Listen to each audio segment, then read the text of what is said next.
Now 6:30. Well, that is right. Welcome to this meeting of the Melton Borough Council Scrutiny Committee. Obviously, we're in a different room to the one we usually occupy because the council chamber has been used for the planning public inquiry this week. But I just want to put you on notice before we get on with the pleasantries that we are recording the meeting. Particularly this meeting, because we're dealing with our remit around crime, disorder, etc. It's felt it's important the public is able to view our deliberations and hear what's being discussed here tonight. So it's being recorded and will be put on the website in due course.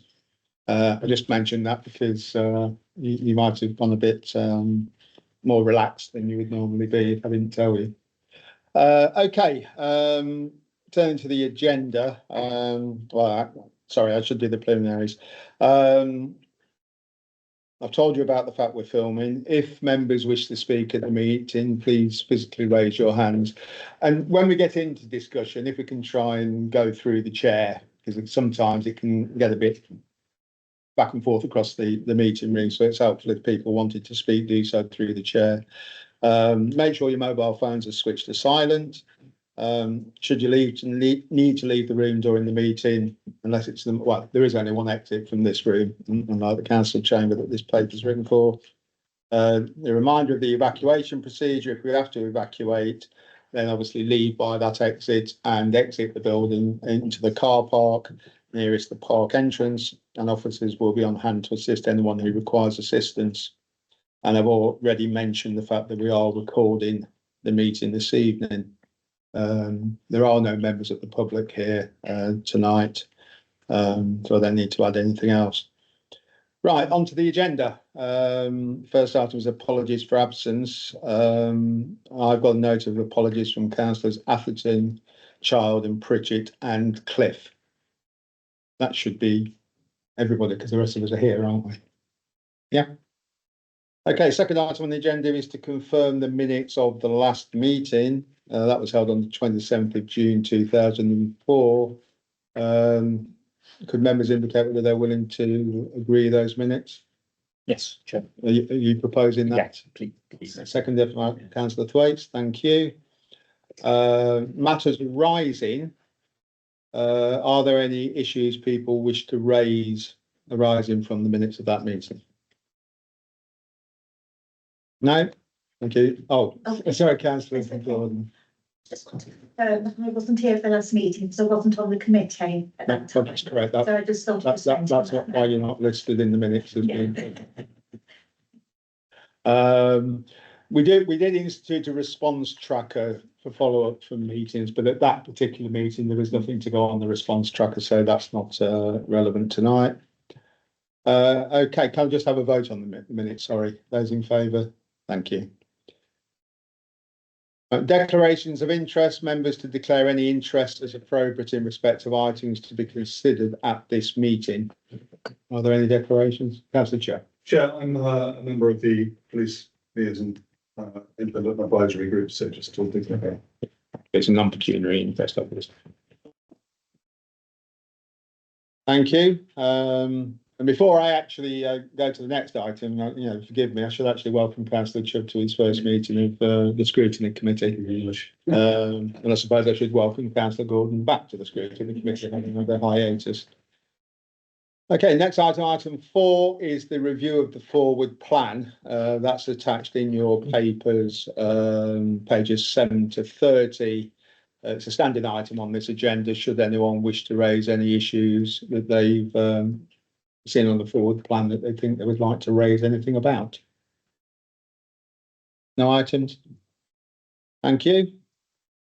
Item 5, review of the Scrutiny Work Programme 2024-25. Again, the Scrutiny Work Programme, we have discussed this both in the workshop and it was tabled at the previous meeting. It's pages 31 to 36, but we always ensure it's on the agenda should anyone wish to raise any issues around it. Do any members have any issues to raise? I'll just mention one, and that's partly a reminder that we next Tuesday Tuesday. Thank you, Councillor Lumley. I knew the date, so I couldn't remember which day of the week it was. On the 17th, Tuesday 17th, we've got the youth strategy workshop. And this should actually be quite a short workshop. The aim of that is to actually set up a task and finish group as agreed within the work programme and to set some terms of reference for that group. So I hope as many members as possible will be able to attend the workshop next Tuesday. And further on in the year, and I think I've asked for it to be included in March, as an addition to the work programme, I'll just put in a opportunity to update on where that work task and finish group is going. So we'll be revisiting that in the March meeting. So that will be added into the work programme. No other issues.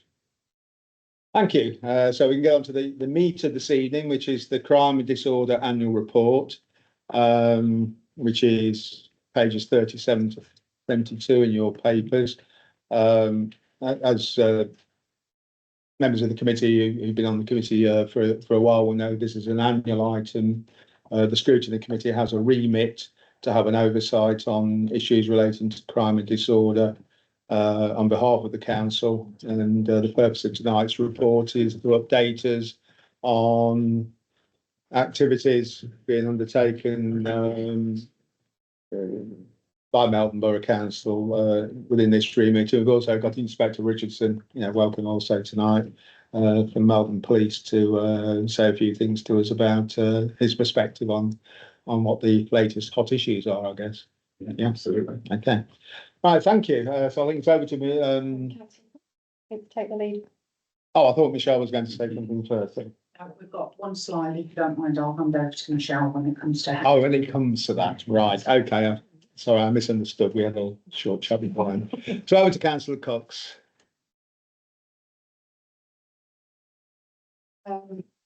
Team very kindly prepared a presentation for this evening for me. As you know, I've been chair of the Melton Safer Partnership now for about 6 months.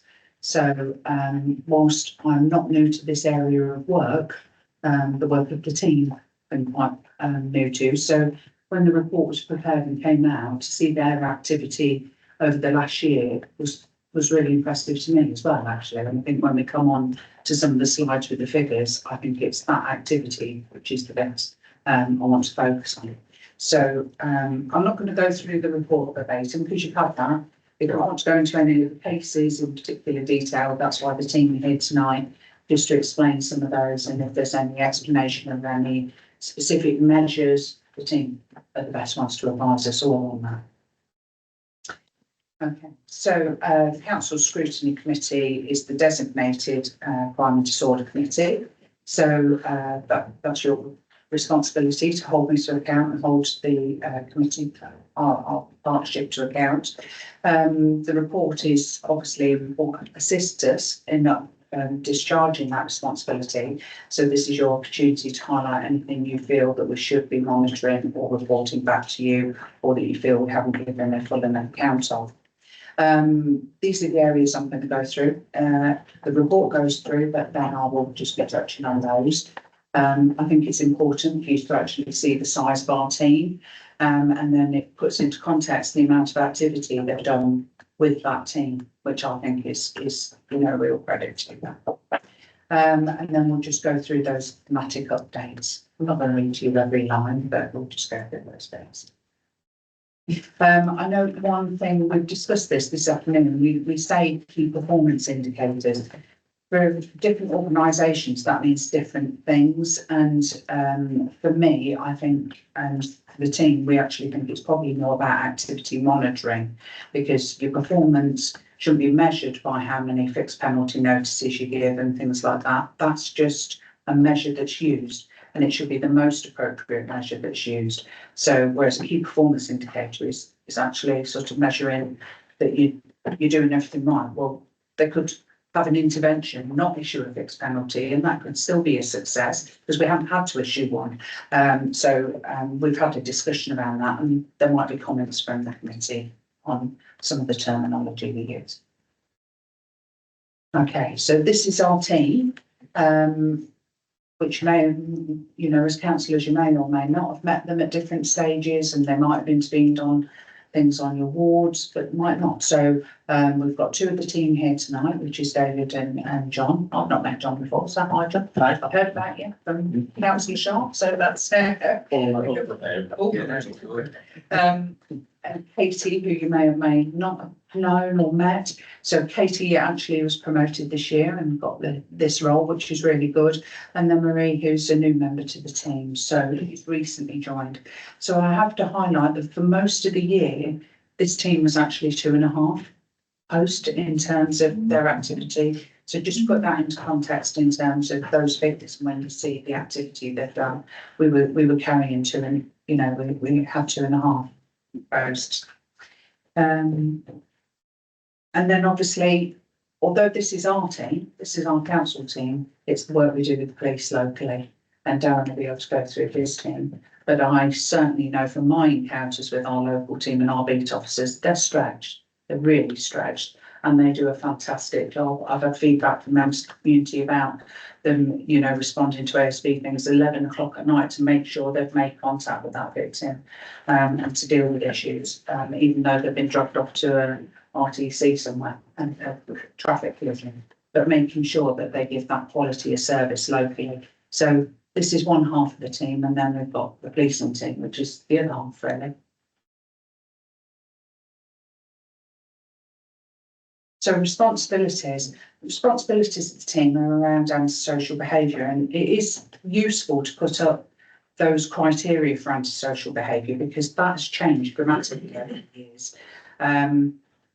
Certainly when I was the antisocial behaviour officer for the force, there was about 15 things listed. And the only difficulty with all of that is I think it's took some refining over the years because antisocial behaviour is about perception. So what I perceive to be antisocial behaviour, you might not perceive it. And I used to encounter it with the language young people use, might be what they consider just everyday language, to somebody walking past them in the street, or to somebody who's elderly who has strict rules around language and was brought up in that context. Hearing that language can actually be quite intimidating. So we have to be really, considered in our approach and what we do about it. So those are the criteria that the team operate by, and obviously the environmental enforcement. There is some overlap in certain things like your animals and certain other areas, isn't there, where you work together with environmental health, and maybe, the police, and we just determine, right, which is the appropriate agency at which level. My thing would always be with all of the councillors, if somebody comes to you on your ward and we're not quite sure, just get them to report it to someone. It needs to go in. And my whole message, as part of the Mount Safer partnership, would be encourage people to report. Can't respond if we don't report it, and that's the really important bit, because we often hear people, I've had trouble for ages. Well, who have you told? Well, no one. The police won't create it as a hotspot if they don't know about it. We won't do anything if we don't know about it. So it's about getting that information. This is one that's really dear to my heart, actually. So just a bit of background on this. Sentinel was brought in 2013 when I was actually still in the police, and there was a lot of discussion about what's the most appropriate system to bring in, and Sentinel was brought in. It's clunky, it's not brilliant, and it hasn't really served its purpose as that repository of multi-agency information on antisocial behaviour and these issues.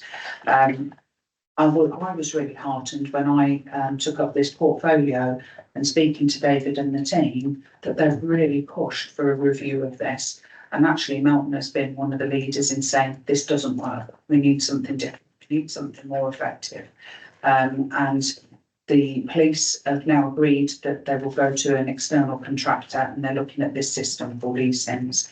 That will allow us to share intelligence with much more ease, and that's really important. It's about all the agencies being able to look at particular addresses or particular nominal, as be able to pick up on things that change areas.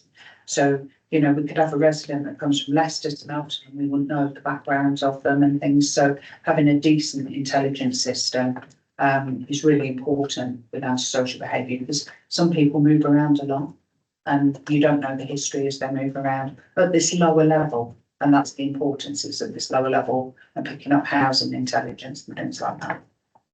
The strength of any intelligence system, though, is what you put into it. So again, it's really important that we encourage the community to report this stuff in. Now, there's limits with that in the sense that our community might not think anything isn't happening if someone isn't arrested, but for some of these things, they need to build a case and the team need to build something, or the police need to build something. So the more intelligence we get in, we can populate those systems. That's really worthwhile. So eSINs, I'll be pushing. We've been promised that that's on the horizon. Obviously, I'm the representative for Melton on the Police and Crime panel, and I'll be discussing that with the Police and Crime Commissioner to make sure that we're getting that as soon as we can, because the team have been lobbying for it. And I think our other districts are now fully behind you, aren't they, in wanting a better system. So, okay. So this next slide is about the volume of activity. And to me, this shouldn't be seen as, I think we see it as that. We should look at it as the volume of activity.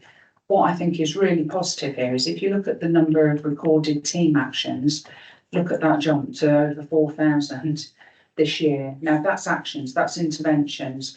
That might be just calling someone and saying, look, there's been a complaint about this, and or going and meeting somebody and saying, we've had a complaint. The fact that not many of them have to be converted to community protection notices or warnings, I actually think it's a real positive, because it shows that actually just having a conversation sometimes can work. And we live in a really good community actually, where, you know, a lot of those early interventions and conversations could be all that's needed to resolve an issue.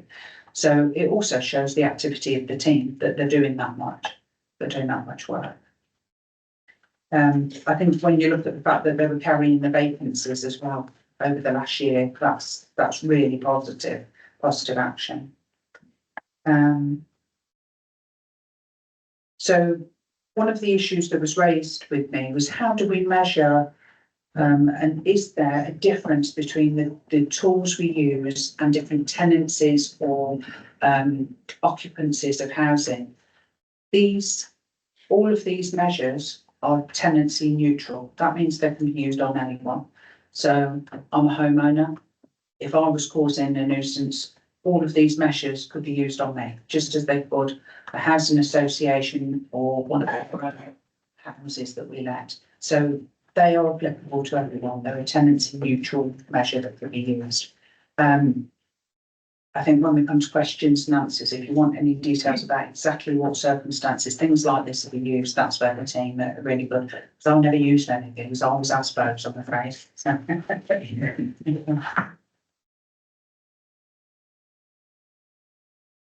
Okay, so this is, I think there's some really good examples actually in the report as for that to be done, just so you get a flavour of what these measures are. And what was heartening to me is I've got the report, and then I happened to have a conversation with Councillor Sharp about his ward, and hearing how good that farm WhatsApp group is was brilliant. It was really good to get that feedback. And you know, when I look at that, that was set up from the report in relation to fly tipping, but it's become much more than that. And that's how you share your intelligence of what's happening on your ward and with the farms and people coming on your sites. And I would imagine everything, hair coursing, the lot, isn't it? So, and out of that, we've got 3 case files currently with the solicitor, which is a real positive. And there's 1 fixed penalty notice been issued. So that is a real credit to the team for setting that up, and the farmers clearly like that.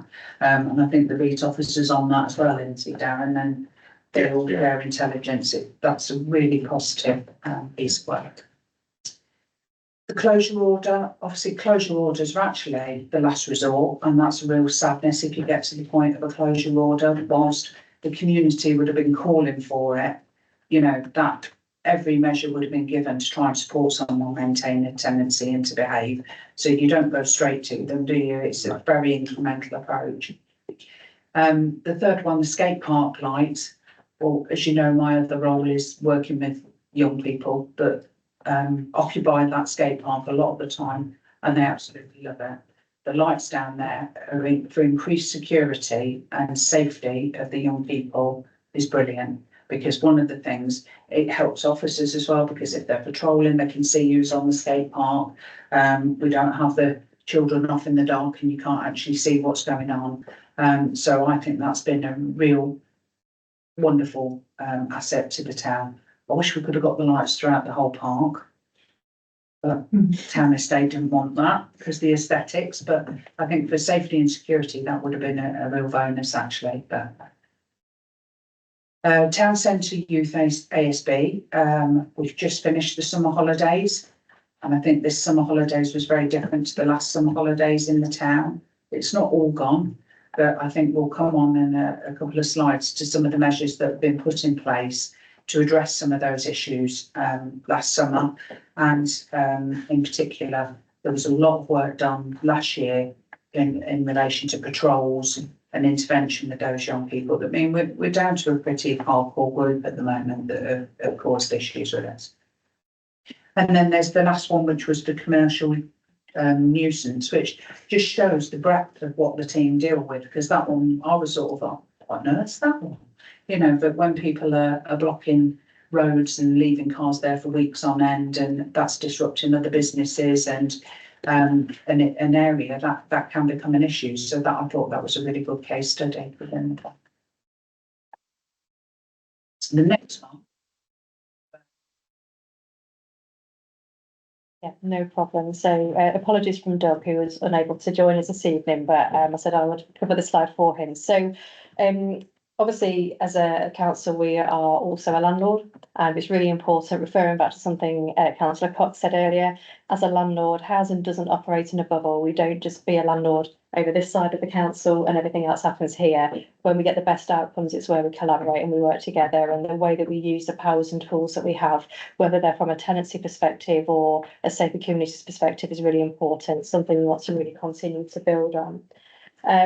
Within the housing service, we do have a housing management system. We have an ASB module that was built into that system over the last year, and that really was to start with to try and help us to meet some new regulatory requirements. You might have heard me talk about housing inspection once or twice over the last few months, and that was a really important thing for us to be able to record how many cases of ASB within our housing stock were we dealing with, and we have to report that to the regulator. Because of the advance around Sentinel, we are really keen to just look at how we get the best from those systems and how we get the best for our officers, and again working with the police, but that's an active piece of work, is to really develop the reporting and the dashboards and the interaction between those systems.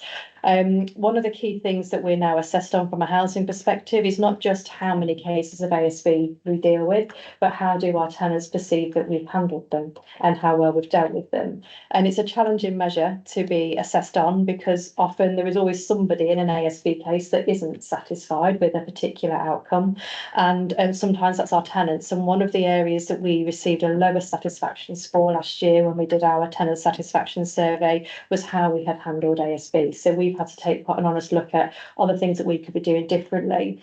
And one of the areas that we identified as a team that we were perhaps not doing enough of is helping people to understand how to report ASB, particularly in some of our communal blocks of flats. So there has been increased signage put up, posters put up, and really trying to encourage people to come forward and make those reports wherever possible. And we'd encourage members, exactly as Councillor Cox said, get those reports to us. We can look into those and do something with them, because they're often not straightforward and they take a lot of work and collaboration, creativity sometimes to resolve. We do take action if we need to. Again, it's a last resort, but we will take tenancy action if we can't address ASB satisfactorily. We would never jump straight to eviction. We would always try through that incremental approach to try to address behaviour through warnings, through community protection warnings, whatever it required. But it is there, and we have used that as a reason to evict somebody, whether that's for serious damage or risk to tenants or ASB that we've just not been able to address. So that really is the way housing works at the moment. But the other points I just wanted to make was just to draw back on sort of that complexity of dealing with people, because in all of these cases, the teams are dealing with people. John, I'm not trying not to embarrass you, but but I think the collaboration between yourself and some work we've done around housing on a particularly complex complaints where there were some real vulnerabilities with a tenant, and it required us to be a landlord and take action and do things as a landlord, but it also required us to put support in place for that individual, which came through our community support hub. And it also required the work of John and the team to then look at how do we assess noise in the property, how do we assess how that person's perceiving noise in their property, and how do we wrap support around that person. That's for me is one of the proudest outcomes that I've seen over the last few months, to see how that all came together. And again, it shows that not one part of the council can operate in isolation. So really grateful for that. And I really hope that we can see more of that integration as we move forward. Thank you. I think this is one that it's not in the paper, but a real good example of another case study really. This was St John's Court that was experiencing some quite significant antisocial behaviour, and that this was being shared amongst residents. And we were hearing secondhand, certainly Councillor Butcher was hearing secondhand things that had happened in the community. The approach I've tried to take with the Melton Safer Partnership is to actually take it out more. So we have had a series of meetings with the residents there, multi-agency meetings. So myself, the ward councillor, Sharon, obviously, and as the vice chair of the partnership, with representatives from police. We've had obviously community safety team and Doug from housing to actually sit and talk through the residents, what their concerns were. We've been able to gather things about other residents in the blocks that have been causing antisocial behaviour. There have been issues around lighting that we've been able to resolve for them. We've been able to do some target hardening with them, with the support of the police around CCTV cameras and ring doorbells. And that has been a series of meetings, and it's quite nice that each one we've gone to, it's just had slightly fewer issues because one by one they're being addressed. But it just gives that block of residents who are all, I would deem, vulnerable by their age. But then we've got some who are vulnerable by other things such as mental health or physicality as well. So that series of meeting is the approach we want to take now and making it a much more proactive thing. We could sit back and just have meetings, but we're trying to say, no, let's reach out and let's do these community meetings, these multi-agency meetings where we have hotspots to really nip it in the bud and give that community some reassurance. And it's worked really well. I feel it's worked well. Another one. And coming on to that partnership and collaboration, we are really lucky in Melton. We do have really strong partnerships. That piece of work I was just talking about at St John's Court stretched out across the town actually, in that we had some funding that was obtained to do target hardening in the town centre around CCTV cameras and ring doorbells. There were specific streets that we were given. With the size of the team as it is, spreading that was going to be really, really hard. And I have to thank Councillor Butcher who took the lead in that and has gone round all the shops, all the residents in the town centre on her ward, and has distributed those CCTV cameras and ring doorbells. Now, what do? The residents of St John's Court have them, shops have them, but this has a real proactive effect and evidential effect for the police in that, you know, ring doorbells can capture really valuable evidence as the CCTV cameras can have. So we have a really good network across the town, and not to rest on our laurels, we've actually got a piece of work we're doing in a couple of weeks. We're going to go out, aren't we, and just check that everybody's using them, because they've been given that free kit and they should be using it. So that's an example of the partnership working. But within that, I would also say we've got other people. So with that project, one of the things we found, ring doorbells brilliant, CCTV cameras brilliant. The elderly residents of St John's Court have got no idea how to set up a ring doorbell or a CCTV camera, and I must admit I probably would start struggling. So the Lions actually stepped up. Lions stepped up and volunteered and went in and set things up for people. So it was a real collaboration of agencies across our community that did that piece of work. My understanding is the more we distribute of those, the more we might get. So we've had a real mission of let's get as many as we can out, so we can say we've used them all up, and then we can get some more, and we can perhaps just spread them out a little bit and look at other sort of vulnerabilities in our community. So I think, unless you can see there, I don't need to go through them. They're partnerships involved. We have a really good liaison with the Police and Crime Commissioner Office. I must admit, I was really impressed when I met him. I thought he was really good. And I apologise because I've forgotten his name. David, what's the gentleman's name? Rupert Matthews. Not Rupert. Sadge. Sadge. Yeah, Rupert. Sadge is amazing. So, yeah. But Sadge is really good at listening to each of the partnerships, holding us to account. Rupert does come to the area quite frequently. I think he was senior, didn't he? When you were walking along the street. He didn't have a tea or a piece of cake in his hand, so. No, he was up for a pork pie though, because he goes. Oh, was it? Yeah. But in fairness, we have to recognise the support we've had from that office and Rupert, in terms of funding, and I'll come on to that, shortly, so, oh, this is your one. Would you I'll like do- to do this for me inside? You can do this for That's us. the thing. I think Sarah's really covered the strength of the partnership. So just a little bit of background. I've been in post in Melton now for exactly a year. I think it's to the day. And so this time last year, I sat on this scrutiny panel with about 2 days service on the area. So I must admit I was a little bit nervous and I'm a little bit more relaxed now. So really positive on the partnership side of things. Absolutely right. The target hardening around the CCTV, and that's such a positive response. And we've been unashamedly getting them out there as well. Haven't we? I know Shannon's been turning up, filling bags up. They're all stacked in my office. But we've got so many out. What we didn't really allude to is it's very competitive over securing funding. And when we see opportunity to do, we go for it. I know David's really sharp on that as well. And we've got to compete. And we know that there are other areas and other authorities that have not actually claimed funding they're entitled to. So we're happy to dob in there and get and look after Melton. So we're pretty keen. And thinking that involves us getting money. We know how to spend it. We know the things that we want.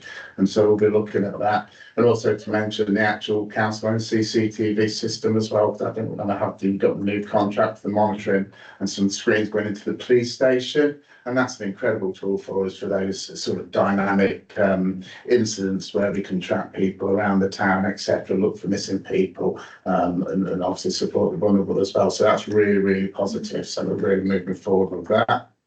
I've had a couple of weeks leave, so I didn't put these slides together. So I'm conscious that I've got a chunk of figures, but I just want to put some context to those figures because I think there's some really positive news here.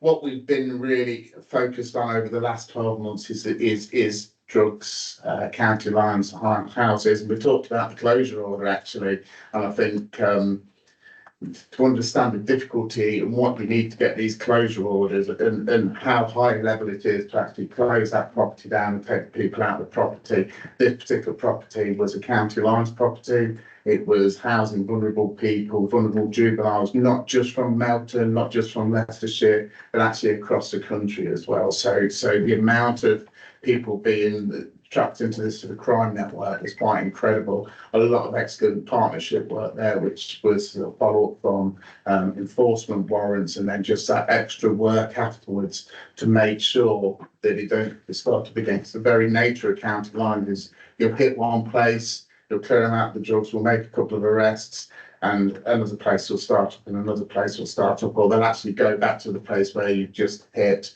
and then they'll just take that risk because the people actually running it are not the people in the house, they're the vulnerable people that they're taking advantage of. And it always seems a strange one, but I'm always pleased when I see the drug offences go up, because the only way drug offences go up is when we catch them. Okay, so if we didn't bother going out there catching drug dealers and catching people in possession of drugs, that'd be zero, but we do go out there.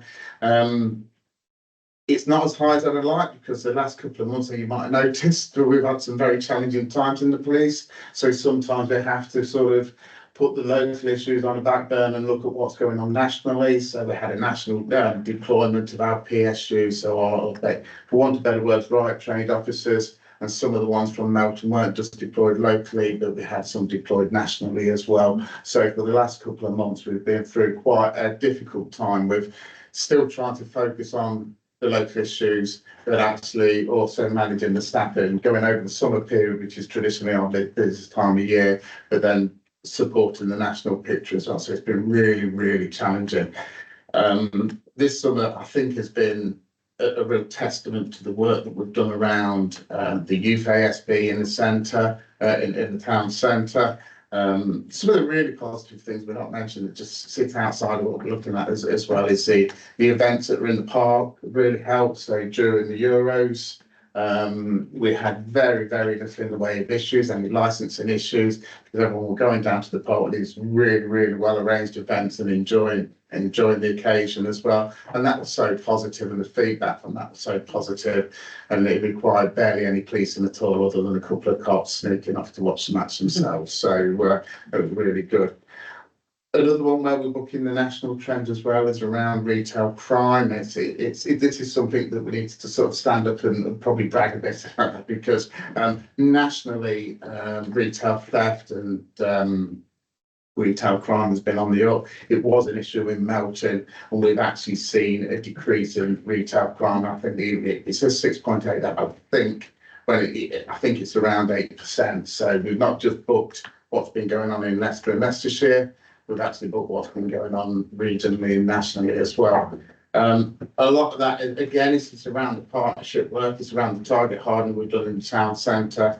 It's probably around the some of the enforcement I did at the start of my tenure in this role, which was quite dramatic. I think that was about 2 weeks in as well, so it's all a little bit crazy. But also we've used the tools that we've got to us. So retail theft, it tends to be a very small percentage of people that are committing it. It tends to be acquisitive crime to fuel substance misuse, etc.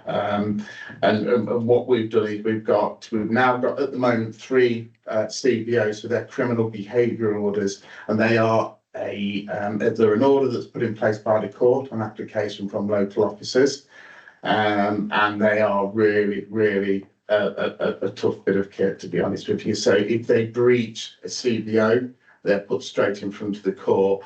The likelihood is will be a custodial sentence, and a good example of that is one of our prolific shoplifters. She was released from prison for breaching the CBO. She went out, she stole a Mars bar and something of a similar value. She was arrested, she was taken to court, and she was given a custodial sentence for a small theft, because, of course, just to see that breach has been a very high level offence, and so we'll lock them up. Just to put it in perspective for Leicestershire and Rutland on the CBOs, we've got more current CBOs here than any other policing area in Leicester and Leicestershire, and that's down to the drive of one of our officers who's become a bit of an expert across the force for them. So we're actually setting the standard. We've also got 3 further CBOs at application stage, and the way we do the applications is that when we arrest somebody for an offence and we put them in front of the court, we give them that and go, would you consider this as well? And then they quite often they'll look at it, they might make a couple of amendments, but quite often they'll go through. So we've got 3 that are also pending as well, which will take it up hopefully to 6 that are active. And I think that's it's a part of the success, isn't it? It's tackling the individuals, it's looking at the problem holistically. I think we also have done a lot of work around. I live in Melton Borough, so I know what the issues are, because they're my issues as a resident as well as a police officer. And for years we've had the issue with the use in the town and the ASB and so on. But I really felt that some of there was a real sort of grip on it. We've managed through some great partnership work again, have some diversionary stuff going on, so the kids have got something to do. The skate park, the graffiti, it looked absolutely fantastic. The lighting, it gives it a bit more of a positive feel. But also doing things like the youth jag, so looking outside these statutory partners and looking at individuals with education, social services, etc., and looking what we can do, how we can support them and divert them away from offending. But then the crux of it is, and this is where we come in, once we've offered them all that, it still comes down to policing, and we might have to use our policing powers to deal with them. We don't like to do it, we don't like to criminalise, but at the end of the day, I think we've shown over the last 12 months that where we've done it, we've had to do it, and we've done it successfully. And some of our our youths that we've not been able to work with, not been able to engage, we have them through the criminal justice system. So, you know, it's always a final option for us, but it is an option. But other things to note is there's been a reduction in violent crime, violence against a person, which is really good. That's come down by 6.5%.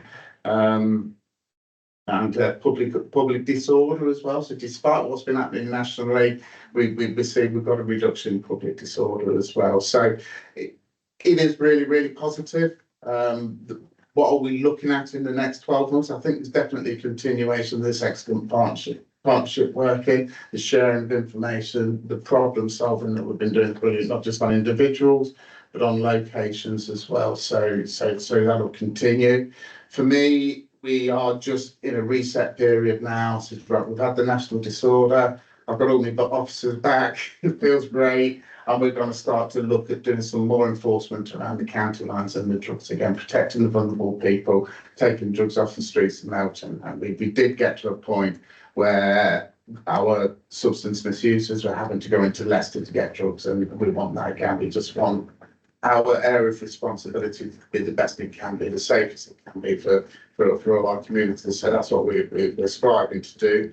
I think in the last year, unfortunately, I've not got the number, but I think we did about 30 enforcement warrants, which is probably 3 or 4 times more than the year before. So I do have a particular appetite for it, and that appetite will continue. And we will most certainly be looking at opportunities after we've done the enforcement to link in with the partners and make sure that we finish the job, protect the people that have been affected by the drug dealing, and actually, if we can get closure orders again, we might well have to do that if it's protecting the most vulnerable in our societies. So, yeah, it's really positive. It's a strong partnership. We strive for consistency. I battle with the organisation all the time. We don't want change. Our beat officers, I've finally got the ones I want in place. They're a really good team. Some of them have been there now for a decent amount of time, because it does take a period of time for them to build up relationships. So, you know, I've got Dan Daly, Shane Sanderson, Lucy Baxter, who's new, but she's absolutely great as well. Willow Rourke. These are people I just want to keep in the posts, protect them as much as I can, so that the partnership and the community have got that continuity. They've got their go-to people.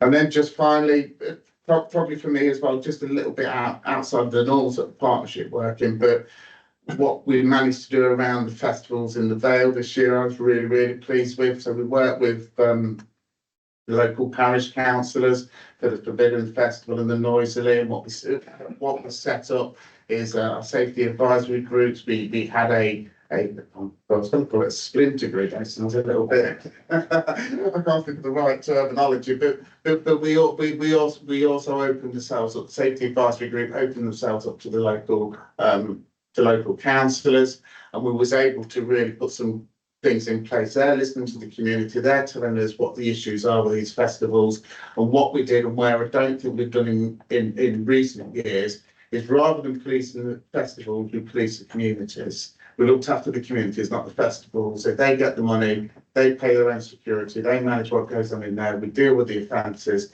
But the policing focus was outside, it was around in the communities, making sure that they've got no antisocial behaviour, making sure any noise pollution or anything is looked at and investigated. We created WhatsApp groups, we created areas that the local residents felt were pinch points. We took 3 words so that we knew that we could deploy officers straight to the scene. So as I said, it's a bit noisy here. We'd get the 3 words, and we'd send an officer there as soon as possible just to have a listen, or if it's say someone's camping or breaking into the festival. And this really worked well, and we got some real positive feedback on the debrief. That's the sort of thing we want to continue to do, is to work with the community and make sure we're community focused, not focused on the events themselves, but actually focused on the communities and how it impacts them. And we'll continue that work in the next year as well. I feel I've probably talked a little bit too much, but Very positive. Good, yeah, I'm always very positive. I've had a long day today, but I'm still positive. But thank you very much. Yes. Thank It's gone through them. Yeah, gone through. So this is just some of you might not have seen the images. So obviously on the left was the skate park before. That's the after, which the kids were all part of the design for that work.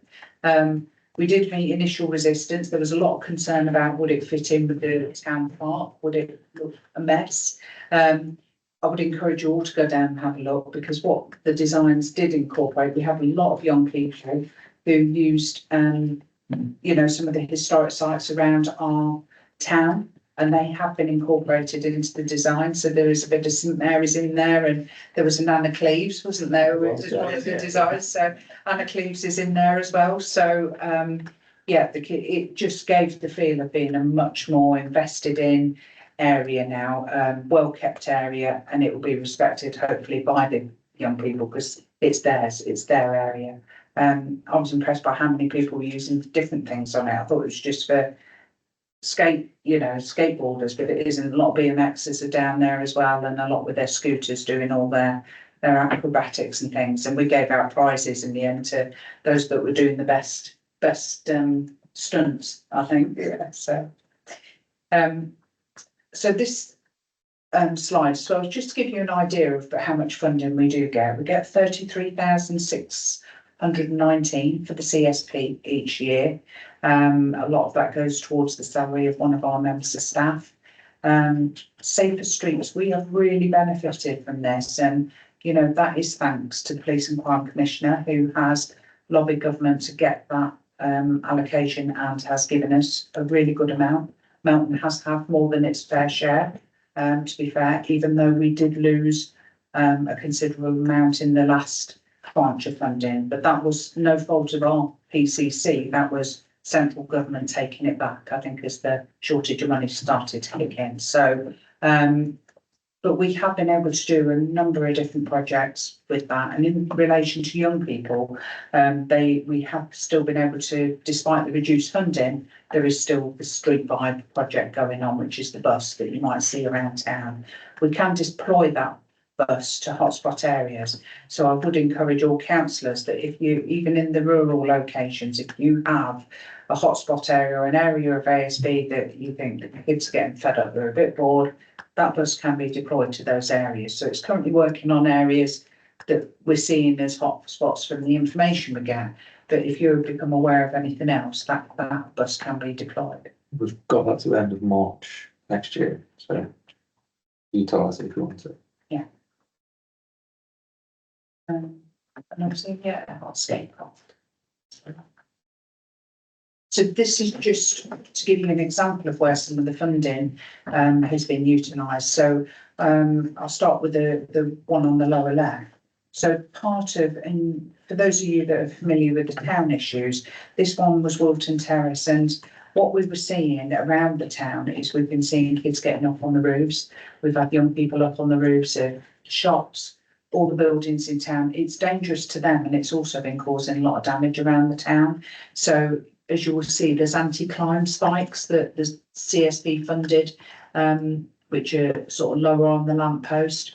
And there's a number of measures that have been put in place. We also put additional lighting down there because this was a very dark area and therefore perceived not to be very safe. And they've also had CCTV camera down there and a help point. So that's one of the examples of how that has become much more safer, secure area. The top right one is the cemetery, and up on those posts you can see the fantastic solar lights that have been put in there, similar to the ones around the skate park, but the battery life of those is really quite long. I was quite impressed, and they are really bright. If when you go out of here as we get darker nights and you come to a meeting, just see how bright the ones are for the skate park, because they really are really quite good, and I think they're quite aesthetic as well, actually. How long do the batteries last? About 9 years. 9 years. So What's the sort of cost on those, Sarah? Would you know? So for, I think we purchased 11, and look around £40,000. So this is be mindful part of the role of the team as well, is that as we become aware of funding, we need to be making them aware of the things that are important to us. It's not just in relation to crime figures, it's about that intelligence as well. What do our communities need to make themselves feel safer? And you know, the one thing I've seen with Melton Council since being elected myself is if there's funding, they'll go for it. We've just got to give them the ideas of what we need. So going forward, we're just in the process, you might have noticed over social media, there's been a lot around consultation, actually getting the community's perception of crime that will help us develop our strategic plan going forward. That consultation has just closed. We have a really low response rate, which is disappointing, but at the same time, if people were really bothered about crime and antisocial behaviour, they'd be telling us and they'd be quite vocal about it. So, you know, I'm a bit concerned, but we'll review that data and see how that forms an action plan going forward. I want the action plan to be punchy. I want it to be quite short. I want us to have specific targets that are really smart that we as our joint agencies can achieve and can focus in on going forward. These are the themes we're going to incorporate, and the one I just want to talk about is prevent. So for those of you, you might have heard the word prevent and might not, it depends what sort of roles you have. So prevent is around terrorism and extremism, and why that's so important is obviously because of the activities over the summer. Certainly working in education, there is now a lot of emphasis, and we're working very closely with the police in my day job. But that will feed into the partnership around prevent, because social media and the algorithms and how algorithms are used to identify people that would be vulnerable to these kind of influences. And that was what was seen to have happened over summer. So a lot of the young people that were out on the streets had actually been following a lot of things like Andrew Tate, a lot of those very misogynistic, sort of real dominant male themed social media outlets, and the algorithms that were designed by groups like EDL were actually attaching to those. So young people were very quickly seeing information about very right-wing extremist literature and events. So it isn't something they'd normally follow, but they were being dragged into it. So we've got to be really careful around our young people. And that'll be a piece of work as to how we look at it. David's already exploring something called the White Ribbon Scheme, which is around men teaching other men, and in particular young men, supporting other young men about the most appropriate way to behave, and reducing domestic violence and healthy relationships and healthy attitudes. And believe it or not, that will not only tie into domestic abuse, but it will also tie into that prevent agenda, where they are getting messages from social media and those influences. So that's a piece of work we're already looking to do in the last part of this year. And those, again, we'll have a discussion, I'm sure, about KPIs or whether they're KPIs, but this is how we measure our movement, our activities, over the year.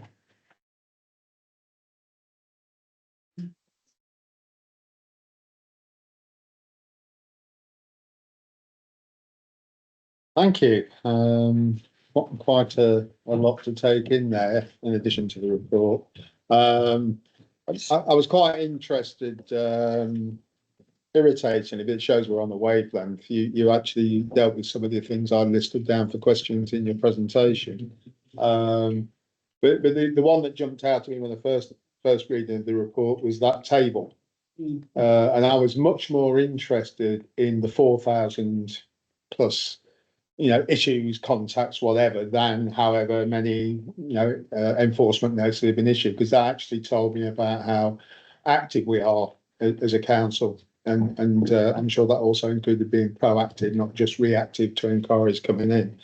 And whilst I'm not putting you on the spot for that tonight, any of you, but I actually, as with other things where we get reports where those sort of numbers crop up, having a flavour of the sort of themes within that, i.e. the issues that are dealt with without having to go down the more stringent route, and without asking officers to be up till midnight writing yet more reports. Just an idea of the key themes that represent those contacts would be useful. Other than that, I'm going to. Oh, sorry, Aisha, do you want to comment on that? So I just wanted to add also, we talked about, so this year, 4,364 contacts. This is what we talked about when we talk about the KPIs, and maybe we need to word it slightly differently about maybe not target-based KPIs.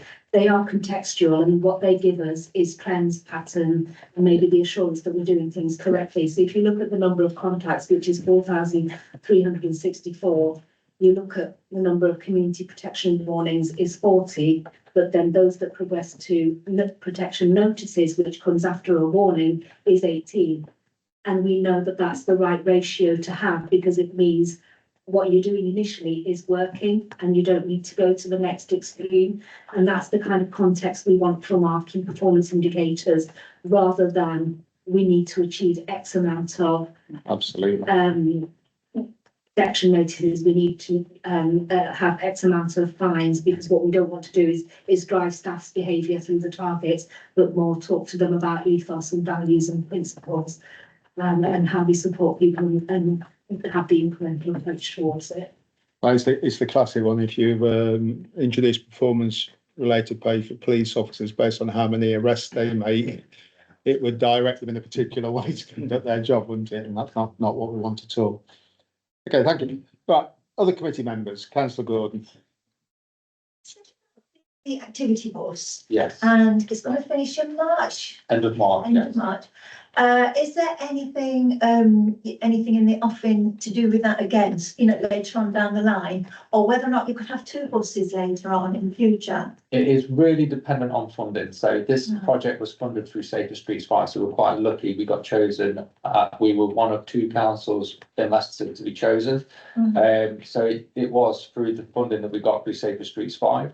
From what I understand, and dealing with Laura at Street Bar, they've had a very good uptake. Initially, it was quite slow, it was to be expected. It's probably a bit wary, see the bus and not that bothered about using it at first, but then more and more come, and it's really has taken off. So if there was funding in the future, obviously consultation with the chair and the partners, we would definitely consider Street Vibe or something very similar. Could you go through some other organisation though, possibly, that work with young people? I'm open to any, if there's organisations out there who would offer a similar service, and it's within our remit, then we would explore that. Yeah, brilliant, thank you. Just Councillor Gordon, just to say, the Police and Crime Commissioner actually has just completed his own consultation with all the CSP chairs about how we would like to use funding going forward. And one of the things he has recognised and responded to is that we would like more ability to tailor projects. So he decided the bus, the team were given quite a short period of consultation. So I think it would just be great for the team to have they might choose the bus going forward and might say, actually, what the young people in our community need at the minute is a mobile bus, because we can get around the whole district. Or they might say, actually, we've got a real problem in Bottisford with people doing this. Let's set up a boxing club. So that flexibility and ability to tailor what we need for our community is recognised, and hopefully introducing in his plan going forward. Lovely, thank you. Councillor Donnelly. Yeah, thank you, Chair. I've got quite a few questions. So, so some of towards our team, some of towards Inspector Richardson. So I'll start with our team first. So, which one? Yeah, with fixed penalty notices, how effective are they? Because when I speak to people over the years that have committed crimes, they'll say to me, I haven't got money to afford the fine. I don't think I'll ever pay it. And it just goes on and on and on. And if that's the case, are we able to try to fast track them into doing some sort of community, as a story to payback service? That's the first question. Okay, so we have this year we increased our fixed penalty amounts to be in line with government guidance on them. So you might have noticed that the fixed penalties for fly tipping went up from 400 to 1,000. Now, it's all about how we publicise that and what we want. Part of this, John's doing a lot of work in relation to fly tipping. So we envisage that through the good work that John's doing and has given out, and then the press release around that, explaining if you do fly tip in Melton, there's a significant fixed penalty you're going to be faced with. And if you don't pay that, we will prosecute you. So John's got 3 cases now sat on my desk, and when I've read them, they'll be going to court. As he's already explained as well, that there was one that was issued which was paid. And I would envisage the person that paid it probably doesn't want to be given another fixed penalty, but he wouldn't get that choice because you're taken to court for the privilege, but he doesn't know that. I'm hoping that will rectify that behaviour. So fixed penalties do have a place. You're quite right, some people probably would never pay them, but the policy at Melton is if they don't pay them, we will prosecute them. We don't want to prosecute people, but there is we're not going to back down on that situation. Now, if we're looking at sort of restorative type stuff or community payback, we probably wouldn't offer them. We might say this is the routes, these are the options, a fixed penalty, or you can do a litter pick. And it's probably more applicable to them under 16s that we would go down that route. In fact, one of my officers was exploring a litter pick with a juvenile for antisocial behaviour, and we were engaging with the parents on that as well. So there is things that we do look at doing. We haven't done it currently, we haven't done any as of yet, but you're quite right. And I know in the action plan that was released last year nationally, which hasn't come into force yet, but they were talking about more restorative things that we can do, not necessarily going down that court process. So we would definitely look at that, and if we can keep people out of, the criminal system, we'll try. But things like flight tickets, some of them, we want to prosecute them. I'll just add to that as well. I think you mentioned about people's ability to pay. So what we've done with some of those fixed penalty, we have national guidelines about how much fixed penalty notices can be, but we have some discretion that we can exercise. So commercial littering and so on, it's at the absolute maximum fine. But then what we recognise is if you put a maximum fine on something like littering and the people's ability to pay, it actually sometimes costs us more to go through that court system, because we've tried to balance the fine so that it's at a place where it's enough of a deterrent without getting them to a place where they say, I'm never going to be able to pay this, they can take me all the way to court, and it will actually cost us more to put them through court. So we do try and keep that balanced approach about this is the maximum we can charge, what's the right place for it to be, and that's a bit of a learning for us at the moment. Brilliant. Can I just add to yeah? And the part B to that, do you find the courts are effective, that they do pay afterwards, or they are enforced what's the word? The fine that they receive. Yeah, or something else they have to do for the community. So a lot of the time we go to court, we don't actually get told if they pay the fine or not. We will be hopefully granted the costs, and we'll get that paid back, and it depends on the payment plan that they've agreed with the courts. Yeah. I would say most of the time, the people that we deal with, the court is effective. But there is obviously people, outliers, that it's, they're going to be persistent at what they do, regardless of how many times we prosecute them. There is things in relation to certain things like notices, the community protection notice, for instance. We can go to court, and if, say, for instance, it's an untidy garden, we can request a court order, and then we can get that on. It remains on them for 12 months, and if they've breached that, they're in contempt of court, which could end in a custodial sentence from something just on waste on land. So there is things, by going to court, we can get other things on top of that. A bit like Darren mentioned with the criminal behaviour orders, the police might want to bang a criminal behaviour or on possibly a case that we put in the future, and they're interested in that individual. So, it definitely has its place in court. Whilst litigation is not our preferred route, it does carry some weight, most definitely. That's brilliant. Thank you. Just to say as well, thank you to Sarah, Sharon, Inspector Richardson and Michelle for their presentations, and yours obviously really good, very positive. My other questions now to Inspector Richardson base. That's all right. That's all right, Chair. Just from around the country, watching the news over the past, quite a few years now, there are crimes that people will report, and they don't get such a call round from an officer. Personally, I'm sorry, it's a bit of a criticism towards Melton Police, but I find the whole of Facebook now, every PCSO seems to put a post on after their shift. Oh, I've done 3 arrests, I've done this. I don't really want to know that after every shift. I just personally want to know every 6 months what's the trends. I just feel personally that time could be spent possibly going to see someone for 15 minutes and writing out posts, but I'm probably going over the top because I know it's not all just about 15 minutes there, 15 minutes there, but that's number one. Could you tell me, if you've got the figures with you, how many people do get a visit and from which crimes? That's my first question. I've got one. Thank you. Do a question Yeah, at a time. yeah, of course.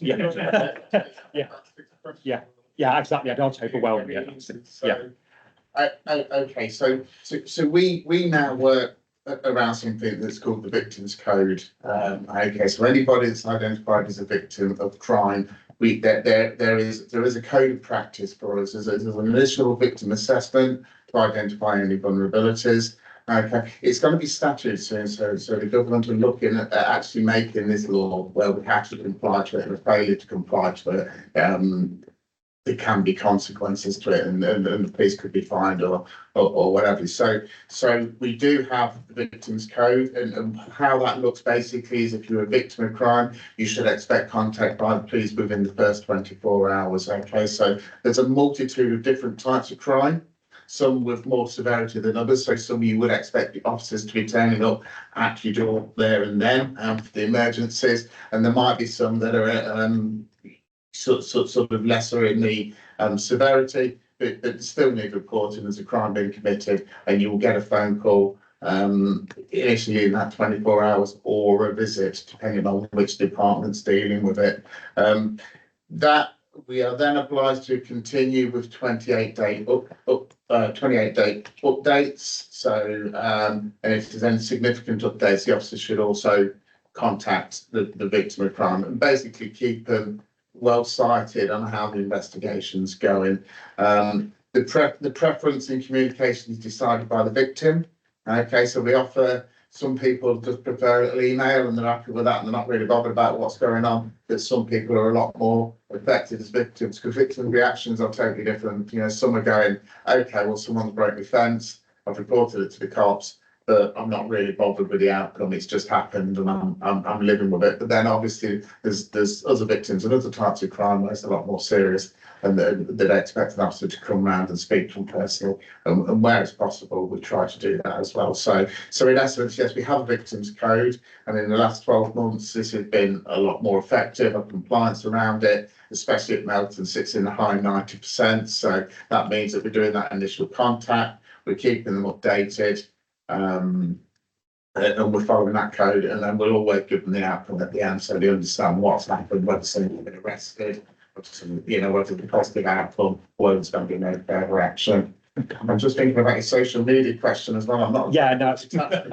Yeah. So I mean, that's my personal view. I think they ought to be reduced, but it's really valid. It's a valid point, and there's how we engage with our communities. It's forever in debate. But actually, a lot of people prefer how we do it. So they like a regular update off the office saying, I've done this today, I've been there, I've been dealing with this.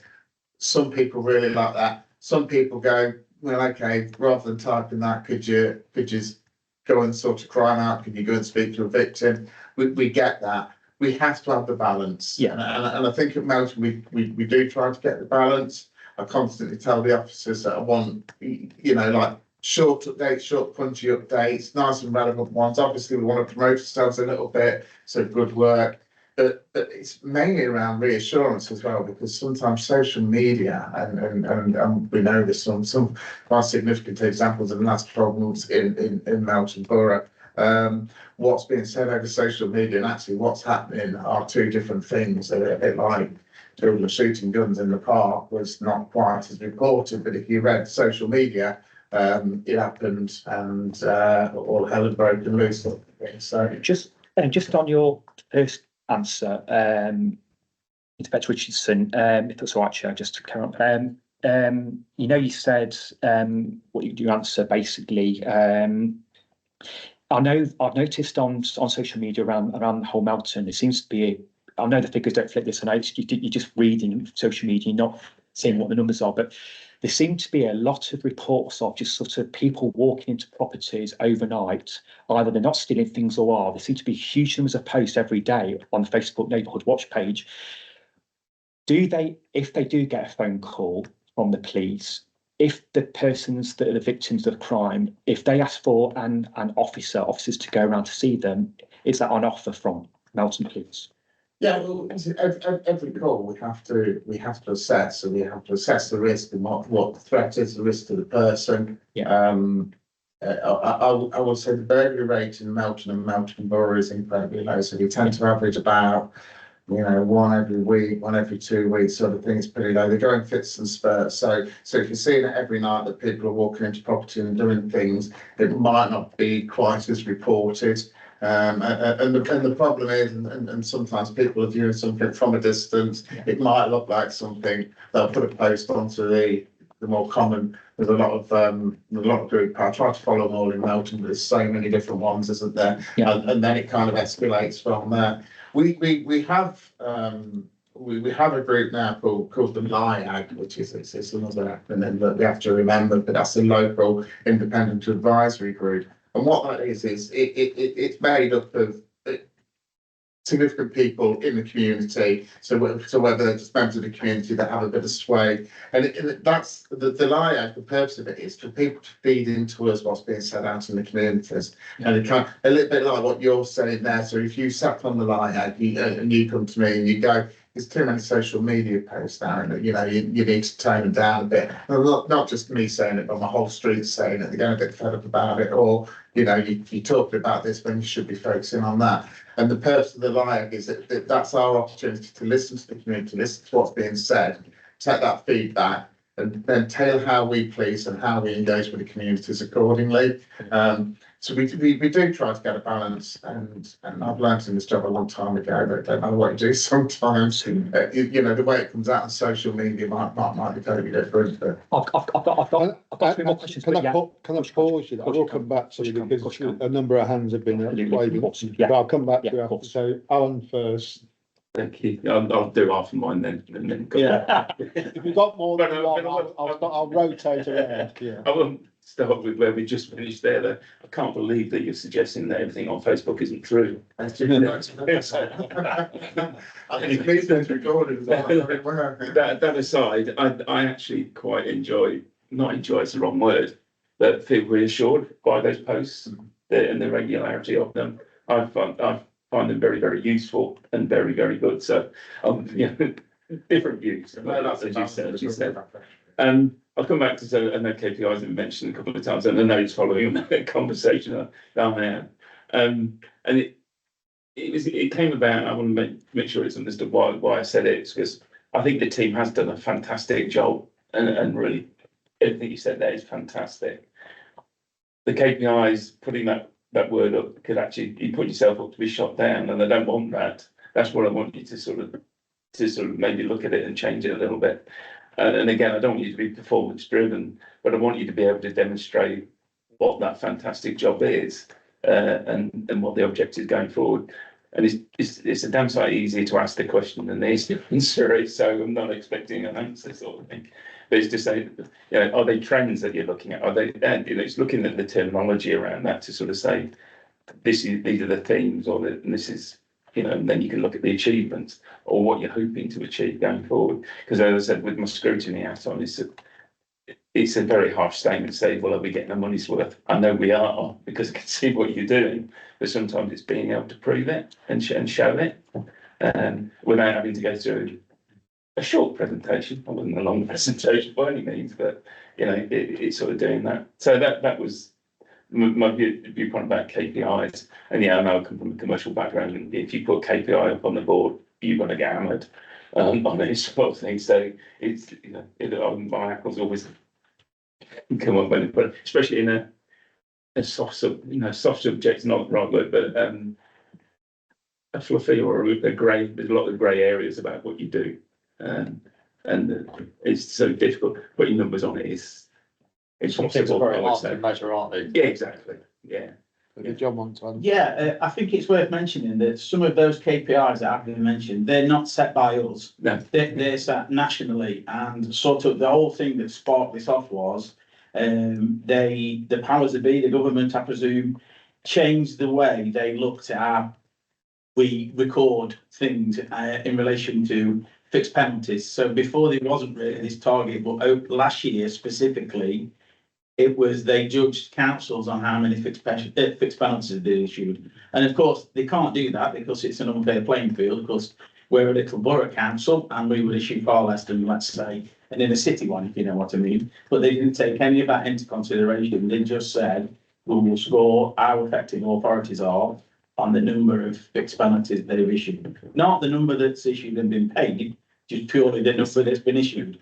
So it's not our remit, the KPIs, it's set for us, if you know what I mean. Yeah. Perfect, yeah. Can I just say, my experience of setting targets in this sort of sector is that can often lead to increased costs. In my old life, targets were set for what were DSS staff in terms of refusing people's application for certain benefits, particularly around ill health. And 95% of all those refusals went to appeal and won. So it's actually cost the department more because it was the wrong measure to use. The right measure would have been how successful are we being in helping people with health issues getting back to. So I'm with Alan. I think the real measure is digging a little bit more into that 4,345. I remember the number right. Close. And understanding those themes, I think that was really helpful to us because we know what you're doing. Yeah. I think it's helpful to be able to demonstrate a bit more what you're doing. And this is useful for us to understand from yourselves as members what you want to see, those themes, that contextual ones. Because even where we can allocate, I think I mentioned that day, where we can allocate a KPI to something that seems quite simple, i.e. how many community triggers did you issue? You give a target because lower is better, because community trigger is raised when the team haven't done their job or the police haven't done their job, and it's at a certain point somebody can raise a community trigger. But then actually last year we had 2 community triggers compared to none, but that's because we promoted it and it was never promoted before. So actually it's not a real view of the fact is in it's a failing service, it's the fact that we've actually telling people, tell us where we've gone wrong and we'll write it for you, and they were taking advantage of it. So yeah. Just do one more and then. Do one more and I'll move on. The other page. Go back to the comment about the ring doorbells, which I think fantastic idea, and I can understand doing it in the town centre because that's where you get more bang for your buck, sort of thing, by doing it there. But I have been asked in some of the other areas around town where it's more fruity or whatever. What word do you want to use? Is that something we could look at in the future? So, I can answer that. So, the reason it went out in the town centre, we were bound by a particular area where we could distribute the cameras as a condition as part of the funding. We are, part of the press, we are getting additional cameras and doorbells. I think it's approximately 400 units. And we can distribute them borough-wide as and when required. So, yes, to answer your question, we can give them out to the other areas. So that was part of our goal in getting the first tranche out. Yeah. Because if we, Which is fantastic. if we got all the first lot out, they'll give us funding for the next lot. So that was the challenge, David and the team. It's actually then says, well, actually, are there some areas where we would like that? Yeah. To happen. For some of our more vulnerable members in all of our communities, they're a fantastic way of protecting them and, keeping them in the home and just capturing that evidence. Excellent. Councillor Gordon, back to you. Wonderful. Yeah, this is going on from what Councillor Lumley said to do with crimes at home or in businesses. Now, I know you said it's going to take 24 hours for someone from the police to go and visit the person, the victim. But what if they are? I mean, I've heard this over the years, but not from Melton, from other places as well. Not just from Melton, where if the perpetrators are on the premises, they phone the police and they expect the police to come straight away because the perpetrators are on the premises, and obviously sometimes they don't turn up. And I just wondered how you would go on with that. We would turn up, yeah. So all our responses are graded. So emergency responses, the guidelines are we should be there within 15 minutes. Okay. That sounds quite a long time actually. Geographically, we're quite challenging. If we're thinking Melton Town Centre and where the police station is, and actually statistically it will show that if you report a what we call a break in progress, people on the premises or something, you're likely to get them very quick. If you're out of office first, yeah, we our vehicles are deployed to what we call hotspots, which we try the best we can to predict where the crime's going to happen. We'll have the cars at hotspots sort of thing, but we will try and respond and we will get there in 15 minutes. If we don't have enough officers on the area, neighbouring areas will come and support.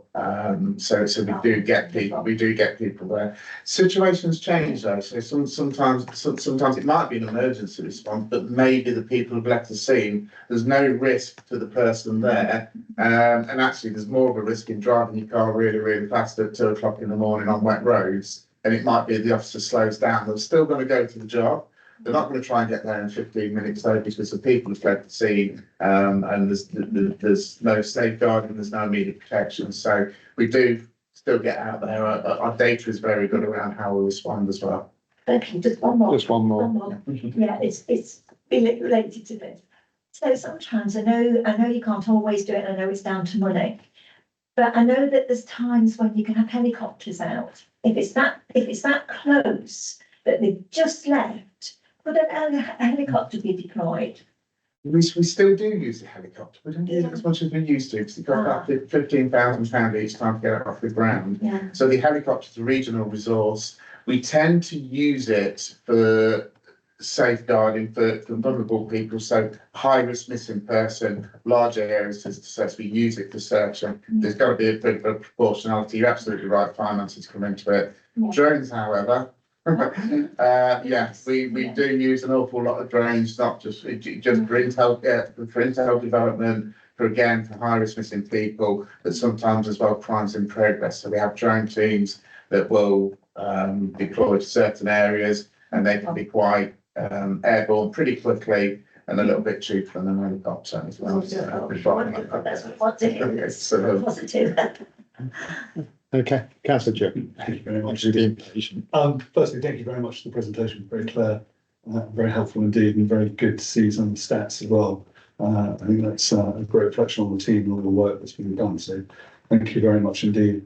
Also, just I won't talk on, but about KPIs, I was a little bit confused. So I've got the comments that Chair and Councillor Thwaites have made as well. But in the report, there is reference to prison leaders as well, and the role of the council. And then, obviously, in light of what is happening with the releases ongoing at the moment, is there a strategy and a plan? I don't know whether there are numbers coming through in Melton.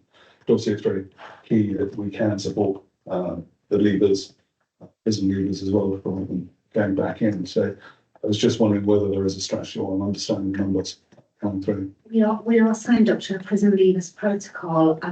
Do you know the details of any that have come through recently with us? And we haven't had any so far, but we are signed up to the prison leavers protocol, where they would talk to us in advance about potential support, benefits, etc. And then potentially if there's a housing or homelessness issue as well. I think that needs to be handled, but Michelle.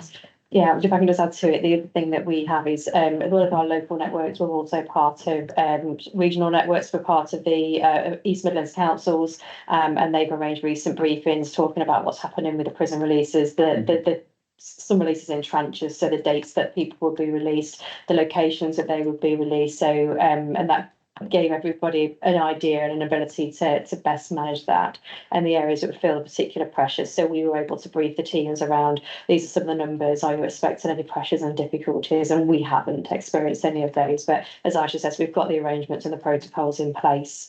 But it is a national pressure and risk, and the challenge is that there are multiple pressures and demands on the same houses. So, all of those things do create a pressure. So we monitor that, but that network through East Midlands councils has proven to be very valuable to us as well. Just one more, also, just like to thank you again for all the work your team does, and having worked with them as well. Very impressed indeed. Very reassuring to hear about the establishment of more permanent beat officers. It really works well. And again, I'm very lucky to have Dan Daly and PCO, PSCO, Clash Order in the area, and they've done some great work establishing relationships and coming out to the parish council. So thank you on that. But again, in terms of rural crime, that's really helpful. And we've yet to meet properly John, and know we're planning on doing it. But I think they've picked up again the work, Councillor Sharp, the work that's been done on the fly tipping as well, because that's quite a problem, and it's encouraging to hear some of the work that's being done there. And is there the strategy for that? Is that across the borough that you're rolling out and working? Yeah, well, it's specifically focused for the rural areas, if we're being honest. From before I started, it was identified there was a disconnect between the rural communities reporting fly tipping, and we couldn't put a finger on what that was. We didn't know why it was. We spent 6 weeks at the farmers market trying to engage with all the farmers, and none would talk to us. We didn't talk to any farmers at all.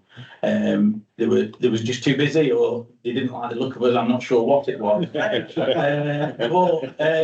We do a lot of work with the Leicestershire and Rutland rural policing teams, and as part of going to the cattle market, I got introduced to the NFU rep, and I got speaking to him and said, look, this is me, this is what I can offer. I've got this disconnect. How can you help me reconnect? And he said, well, we have this farmers group. You have to speak to the rural policing teams because they're in charge of it. They monitor who comes in and what have you. I think you're a valid partner. Ask them for permission to join it. So I had to get permission from the authority to actually go on WhatsApp first. But we got that, and then I contacted Matt, and he put me on it. And I think what really made the difference is I was very reluctant to put anything on because I didn't know what I was going to expect. But I put on who I was, what I was about, and what I could do. And then without any cohesion or anything, both the PCS, both the rural police officers put John's a good kid. I've worked with him before. We know there's this stigma around local authority workers or what have you. Please just give him a chance. And I think it was that was the turning point. And slowly I would get the odd 1 or 2 complaints, and I always try and respond to everybody. But as time goes on, I now get lots and lots of complaints, and it's not just from farmers per se. I get lots from the Melton Matters Wombles as well. That is really, really good. They're in there. They now let me know sort of litter pick locations. I've tried feeding with everybody to get locations to install some cameras that we put out that specifically for rural locations. So it's working really, really well. And I'm actually a member of 3 WhatsApp groups that are all separate but kind of together. But it has gone better, hasn't it, than we ever anticipated. It's great work, thank you. There is some, there was a bit in the report, didn't we, that we got a quote from one of the people in the farmers WhatsApp group, and that person said they felt reassured that somebody was actually listening to them, sort of thing. And I need to say as well, is nothing's really changed in the way we deal with fly tipping. We still have the exact same process where if the fly tipping is on private land, we would always endeavour to work with the owner of the private land, but we can't always ensure that the fly tip's removed. But that isn't, or doesn't, touch wood, seem to be a problem. People seem to be happier just to report where fly tipping is, and then from that, we go out and investigate, and where we can take action, we will, and where we can't, but we explain why we can't. There's another element of it as well. So where I go out to get reports of fly tips, and it's like the debris left over from a cannabis grow, I then feed that back into the rural policing team because that helps them with their data on where things are being deposited and stuff. So it is a really, really good tool, if you know what I mean. It is good. Yeah, excellent. Thank you for your work on this one. Thank you. Sharon, Councillor Butcher. I was just going to answer for Simon. When James Porter set the meeting, I'll see you. Yes, okay. It come back from a survey where they needed the police came, Melton came bottom of the communication with the public, which is why they started doing the more Facebook posts, because that was from the surveys from the public. They wanted to know more what they were doing, and that is basically why that started. Yeah. Because they don't want to be. So yeah, that was from the public, so. Okay. Unless you've had second thought. No. However, Before we had, while it's in my mind, on the Facebook page, I mean, I'll agree with Alan. I quite like it, but just a plea, could you persuade your officers to stop going on about how long their hours are? Because there's lots of Yeah. people work long hours. Yeah, I've been listening to them. Yeah.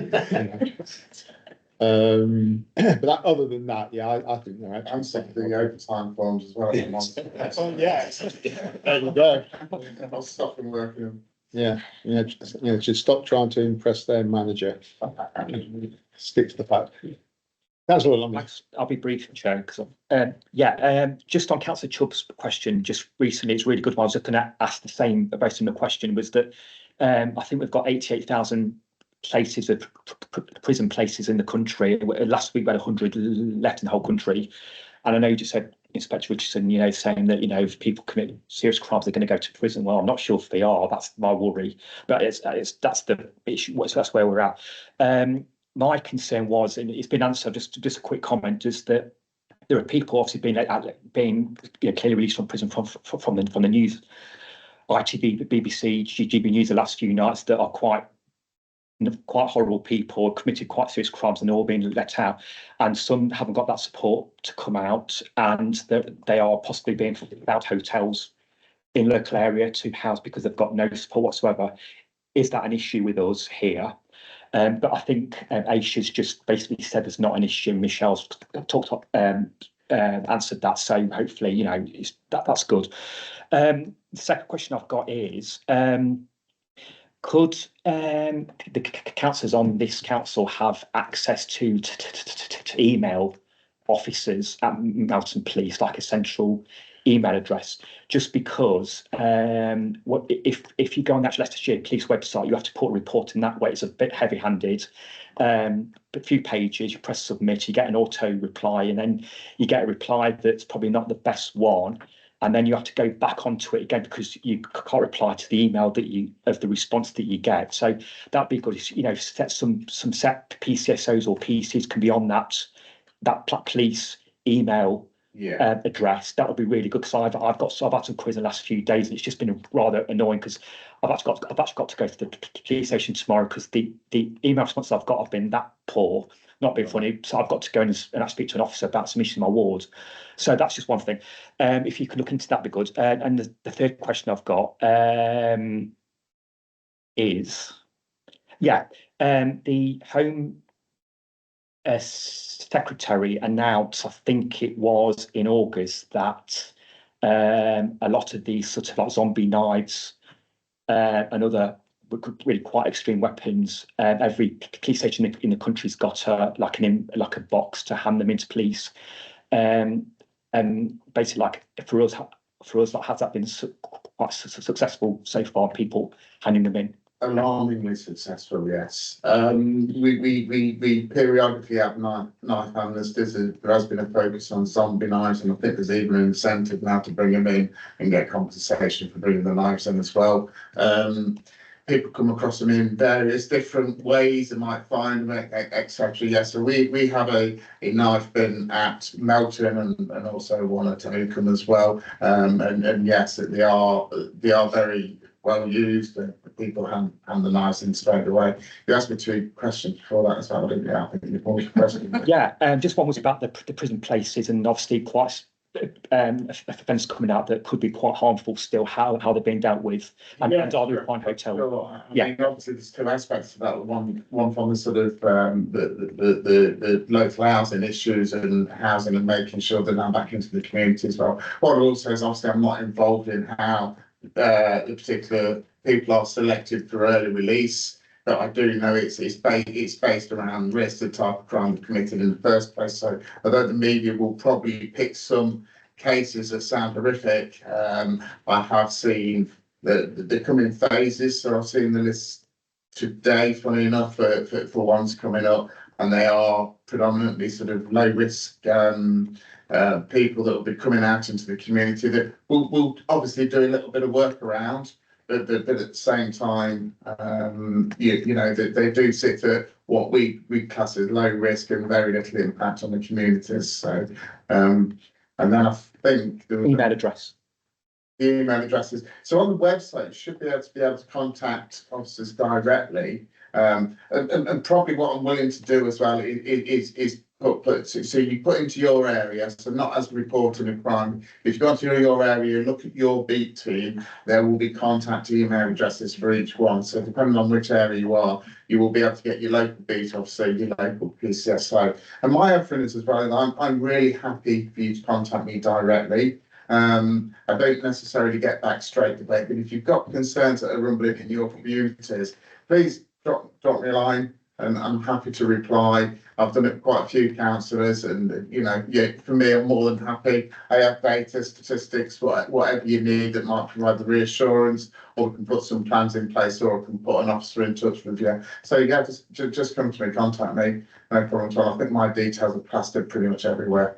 So, but if you go onto the website, my details are available on every single beat page. I'm down there as a commander, and there'll be a link to my email address. So absolutely more than happy for direct contacts.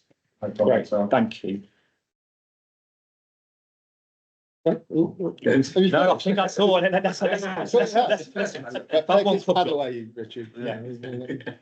Are there any other issues, questions, observations? That's the phrase. Going back to some of the other ones, I'll actually come back to what the start with, is going slightly out of order. Yeah, the other thing that wasn't mentioned is neighbourhood links, stuff with the PCSOs. Yeah. So I think the coffee mornings that I'm dealing with Sal, Yes. yet. And the coffee mornings he's been having down at the bowls club and that sort of thing, which I think are a great idea, and it's a great way for us as councillors to communicate with some of the residents as well. So that I think is fantastic. The other one is the bus. I've got to admit I'm a convert, or a slight convert, in the fact that I was quite sceptical. But when I saw it up at the edge, which is obviously on my patch sort of thing, and someone actually need to get that place used more. Seeing the number of bikes that were piled up outside the bus on one of the evenings, that was great. And then thinking, is there better ways we can actually advertise it to the wider community? Because it obviously goes word of mouth quite quickly. But it's actually trying to publicise better when it's going to be there and that sort of thing. It's just a suggestion around that. And the other one's a tongue-in-cheek one to Sarah, which is all domestic violence is committed by men. Yeah. Yeah. That's me, sorry. Okay. Anybody else? Questions, observations? We got a flight tonight. Before wrapping up on this item, just to remind us as a committee, I mean, the actual, what we're being asked to do is consider the report and provide comments for consideration by Cabinet. I think a lot of what we've been saying in this discussion has been questions which have been answered. But I think, you know, what we normally do after the meeting is I liaise with Adam here to my right. Sorry. He's not here tonight. Sorry, because of pressing time. But we liaise afterwards and we'll pull out together the themes. I just wanted to finish off by saying a couple of things. I mean, firstly, in my humble opinion, Sarah, the graffiti wall in the park is less of an eyesore than the pond in the park. You're getting moans from people, but that's perhaps another issue. Perhaps we get the kids to go around and do some paintings around that pond in Brighton. It's up a very dingy corner. But just more seriously, more generally, and I think I touched on this last year when we were having the cinema debate, and especially as this is recorded and published publicly, we should never get carried away with saying that Melton is an unsafe place and Melton Borough is an unsafe place. But that doesn't mean it's always safe at all times. And the important work done by this team and partners and our colleagues from the police force is very important in making sure we maintain the minimum degree of risk or lack of safety for our community. And I think we're doing a pretty darn good job. Just as a personal observation, I rather sadly spend a lot of time just aimlessly walking around the streets of Melton and the villages around, especially on the days when my wife is working from home. Make of that what you may. And I will say that last summer, there was just a frisson around. It was noticeable, particularly from the youth, and I've seen nothing of that this year. Now that's just anecdotal, but I think that sense of we've done things to change for the better is visible to those who want to look, and I think we should be congratulating those people who've worked so hard to achieve that. On that positive note, that concludes that item, and as I've not been notified of any items of urgent business. I thought it's AOB. Yeah, I've not been notified of any items of urgent business. Then that concludes the meeting. And thank you all for attending. You got the email. 8:10. I just say I'm not listening to the email regarding my questions. Yeah. The three pieces that are going for prosecution is the trailer that we've done, Can't Cross Hill, in Scandon. I don't know if you can remember that.